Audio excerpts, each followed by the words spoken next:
I'm Jesse Johnson. I'm from South Louisiana. Moved up to Texas, probably 8-9 years ago. Grew up down there hunting and fishing, as most people do in the South. Always had family property, aunts, uncles, grandfathers that hunted and fished. Fell in love with it from a young age, but didn't really get super passionate about it till later on in life. High school, was able to drive and stuff. And I always liked it a little bit more than my friends. They always did it. We would go on weekends and, but when sports came around and got older, they kind of branched off it a little bit. And I was just obsessed with it.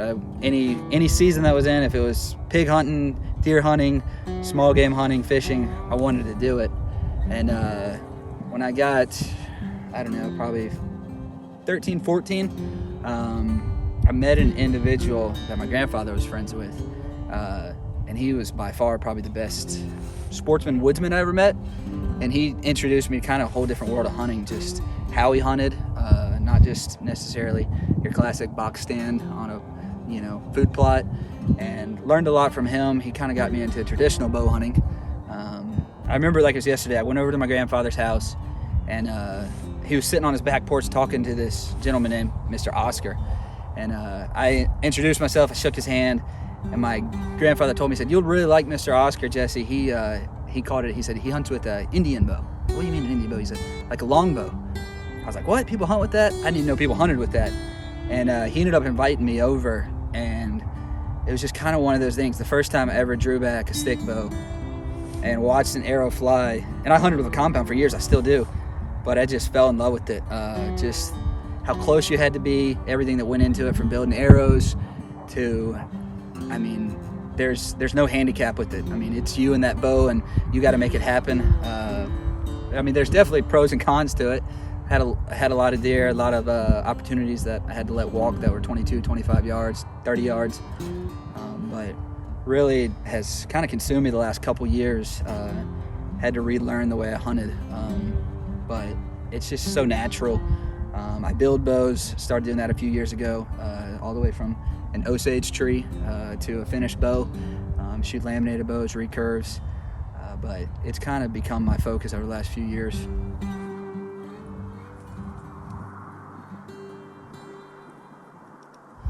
So I was kind of forced into public land hunting. Like I said, I grew up always having permission to hunt family land or camps, deer leases. And when I moved to Texas, all my family was still in Louisiana. Really didn't have anywhere to hunt. And I was, 17, 18 at the time, and didn't have any money to lease a place. It can get expensive in Texas. And I pretty much said, I want to hunt, I got to hunt. I was going crazy. So public's my only option. And at that point in time, I was going to hunt public till I could get a private place to hunt. And I've had leases since then. I love them. I still enjoy hunting those.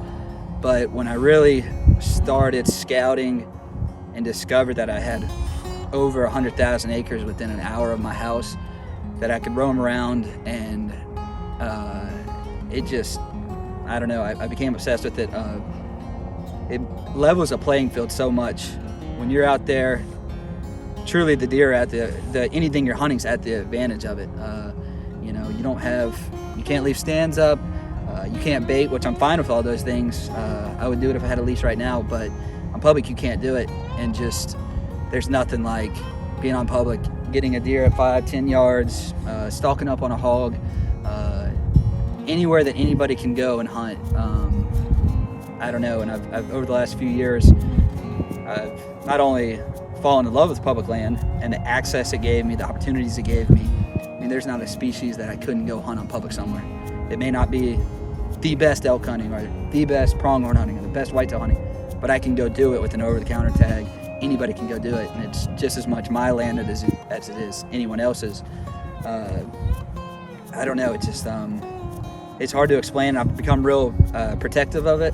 I've learned to appreciate both of my local public lands, the beauty of Texas, but also I've traveled and hunted Oklahoma, Colorado, Tennessee, these places, and got to enjoy their public land and got involved with groups to help protect public land, to make sure we don't lose access to it, to gain access to landlocked public land, keeping it clean, just things like that. Just thankful for what our forefathers and people that were hunters before us did to make sure the public had a place to go and enjoy the thing that we love.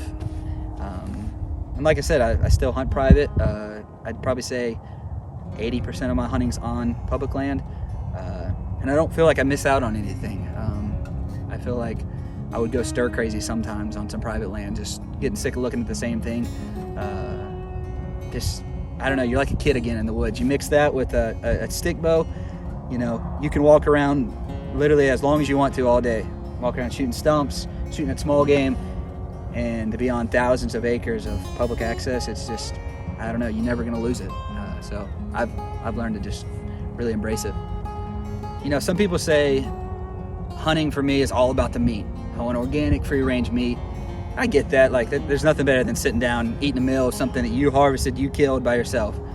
That's not it for me. I love the meat. I enjoy processing and doing all those things. It's not like a primal thing or anything. Like, I go and hunt and be all aggressive about it. To me, why it's so important, it's just being out there, inserting myself into nature.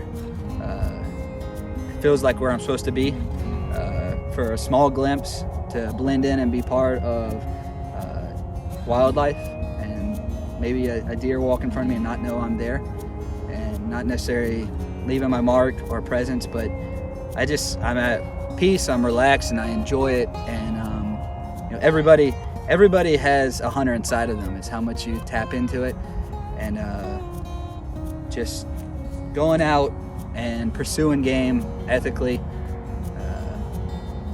It's my passion. It's other than God, it's what I live for.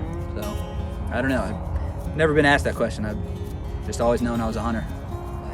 I just knew from the start it was something I was going to kind of do for the rest of my life. So yeah, that's kind of who I am.